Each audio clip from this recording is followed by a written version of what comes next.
presented by Anuradha Recording Studio, Sivan.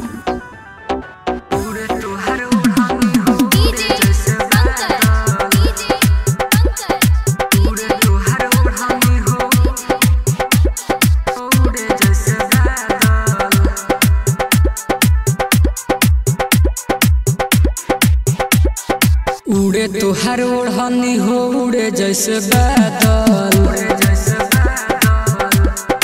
आए हाय उड़े तुहार ओढ़नी हो उड़े जैसे बादल।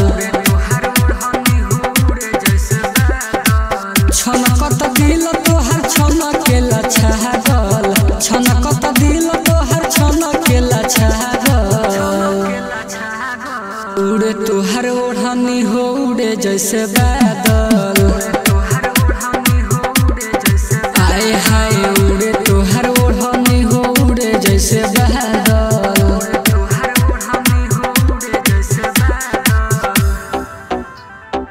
उड़े तुहार ओढ़नी हो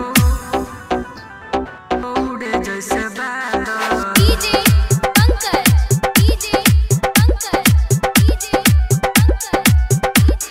Presented by Anuradha Recording Studio, Sivan.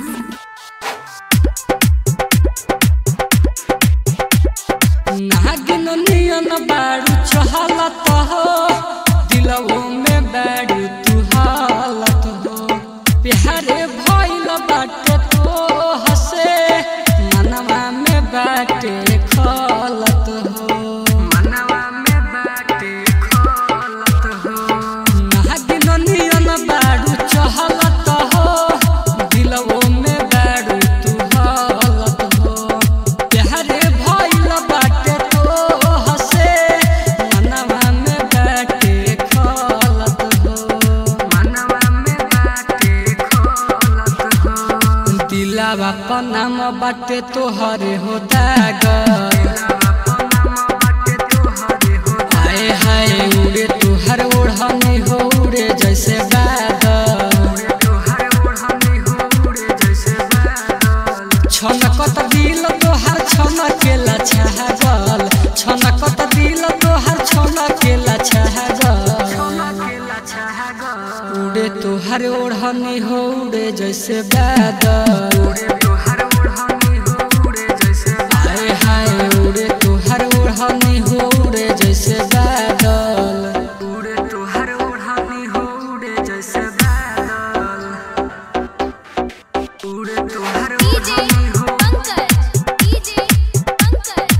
उड़े जैसे बादल। Presented by Anuradha Recording Studio, Sivan. Ajit प्रेमी का कहता, तुहरे फेरा में बरहता। राइटर गुडू गोल्डन, प्यार के हवा बहता। अजित प्रेमी का कहता, तुहरे फेरा में बरहता।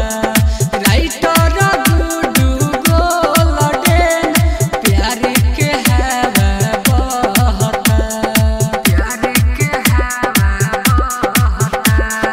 लागता कि भाग अब हमर हो जागल,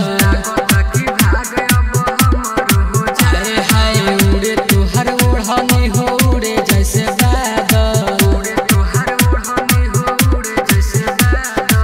छनकत दिल तोहार छनकेला छागल, छनकत दिल तोहार छनकेला छागल। उड़े तुहार ओढ़नी हो उड़े जैसे बादल, आए हाय उड़े तुहार ओढ़नी हो उड़े जैसे बादल। Presented by Anuradha Recording Studio, Sivan.